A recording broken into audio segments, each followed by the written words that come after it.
We are back on Taking Care of Business on Kern Radio Newstalk 1180 with our guest by phone, Michael Reagan. Michael, I know how busy you are, and I really, really appreciate you taking this time with us today, so I want to make use of it. You're going to be the speaker at In God We Trust on August 4th. We were talking about that a little bit at that event. And, that Houston judge we were talking about who's trying to ban Jesus and God from military funerals, I can't believe that's happening in Houston, in Texas, of all places. That sounds like something... Think about this for a moment. Just think about this for a moment. While that judge is doing that, we're giving Osama bin Laden a burial off of an air. Yeah, exactly. To make sure that he's done properly. Hopefully, shark food. Think about food. that one for a moment. Yeah, it's hard to believe that we would do that. But we did. I mean, not hard to believe that we did it. It's hard to believe that we did it, and we do it for others, but we don't do it for ourselves. True. Yeah, God will take care of that in the long run. Mm-hmm. Oh yeah, I mean it's important. I mean it's an important issue. I mean this is my father. This is the things he believed in. People always talk about Ronald Reagan. What did he believe in? He believed that God, was who he needed to look to on a regular basis to make correct decisions about the things he wanted to do and wanted to accomplish as President of the United States of America. He looked to God first and man second. Well, he honored God, and he honored the office of the President of the United States. Right, and because of that, he was honored. And still is. And still is. Going back to this Houston judge, I mean, I can't believe this coming out of Houston. I mean, this sounds like something that the Ninth Circuit would do up in the Bay Area. I mean, is this something that you think is going to stand? Because look at the precedents that sets. You can't talk about Jesus or God. Stand. I think all of them will be overturned. Okay, good. You just can't. Ultimately, it's got to be overturned. I can't believe ultimately that the main court wouldn't just say this is idiotic. I mean, what's? I'm sorry. Here's a godly man. We thank God for this man and for what he did, or this woman, and we pray Jesus gives comfort to this family, and people go nuts.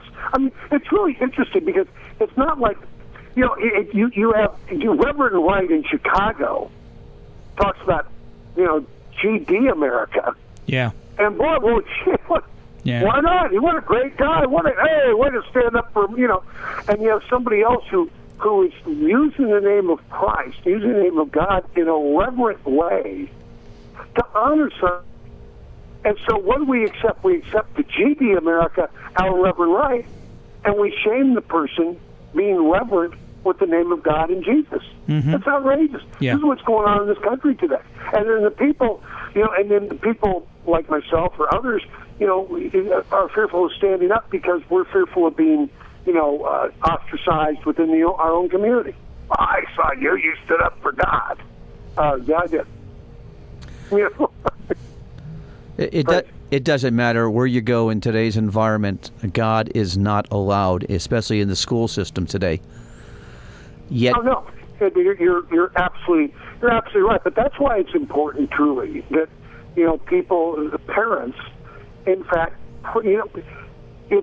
to say we need prayer in school is one thing. But I did a little survey one time when I was speaking, and I asked people who really were for having prayer in school. I asked, there's about 354 at this event. And I asked, well, how many of you have children, school-age kids? And maybe 50, 60 raised their hand. They go, that's great. How many of you want prayer in school? No, they all put their hands up. I said, good. How many of you prayed with your children a day before they went to school? I think 3 hands went up. And you go, so you're counting on the school to allow prayer, but you're not even allowing it in your own home. Well, so at one level, we got to fight for in God we trust, but on the other level, we have to sit at home and really practice at home with our children, raising our children, and praying with our children before they go out into the world, not wait till they come home, beat up, battered, and abused. Well, when we had prayer in school, and when we said the Pledge of Allegiance at the beginning of school, we can look back and see what kind of problems we had in school. Chewing gum, running in the halls. What do we have today? Rape, incest, murder. There's just a total difference in today's society. Oh, yeah, because everything is okay. You know, And I'll tell you, Michael, the great advantage we have here in Bakersfield is we have somebody as old as Clay is, who's been around to see all the exchanges from Thomas Jefferson and George Washington on up to present day. I mean, Clay's and I had a long father who used to play in the sandbox with all those guys. It's funny. I Which do. is nice because he always told me Clay held a towel. We enjoyed ourselves, I'll tell you. Let's get off of the this subject. I want to change subjects a little bit. A couple of things I want to talk to you about. One is the presidential sweepstakes. What do you think so far? What are the Republicans going to do? Oh yeah, people want the election tomorrow because they want Barack Obama gone so quickly, but it's not till November of next year. There's a long ways to go yet before it goes anywhere. You look at the presidential sweepstakes right now. Newt's not going anywhere. I think it's over for Newt. Hunson's not going to end up going anywhere at all. Greatest flub on the planet when he made that announcement here a couple of weeks ago. As Simon or Randy would say to one of the people on American Idol, if you're going to choose a song of an icon, you have to be as good as the icon, better. He chose the song icon Ronald Reagan with the backdrop, and he failed miserably, absolutely miserably. So Hunson's not going to work. You've got, I think right now the major players probably Mitt Romney and the good congresswoman from Minnesota. I think Palenti, he needs to drink some Energy 5 drinks. I think if he was sponsored by 5 Hour Energy, he'd be a lot better. But he's not drinking 5 Hour Energy, so he looks asleep up there. You've got Santorum, nice guy, but every answer he looks like he's going to cry. Yep. And I don't think we want somebody who looks like he's going to cry at the drop of a hat. So I think it really comes to the congresswoman from Minnesota and Mitt Romney. If the governor of Texas gets in, I think that could be good. Sitting governor, 3 terms. Texas is one of those states you look at and say, "What are you doing?" Because you're doing everything right while everybody else is doing everything wrong. Exactly. They've created 700,000 jobs in the last 10 years, while the rest of the country is losing jobs in the last 10 years. Manufacturing's up. Just signed a tort reform bill in Texas. So I think he could be a good addition to the race. But I think it comes down right now, Michelle Bachmann, Mitt Romney, Herman Cain, great guy, but really lacks knowledge on military and overseas kind of stuff, foreign policy, and that's where a president can play basically unheeded by the Congress of the United States of America. So he needs to get some years on him for that kind of an issue. Sure. Our guest by phone is the son of President Reagan, author Michael Reagan. I saw, Michael, somewhere, I think it was a post on Facebook, you were talking about Texas being your dad's vision. Oh, yeah. Well, I wrote an op-ed piece on that, about what the governor's doing down in Texas. Absolutely. And I was just alluding to that, where if you want to really find Ronald Reagan's ideas at work, go to Texas.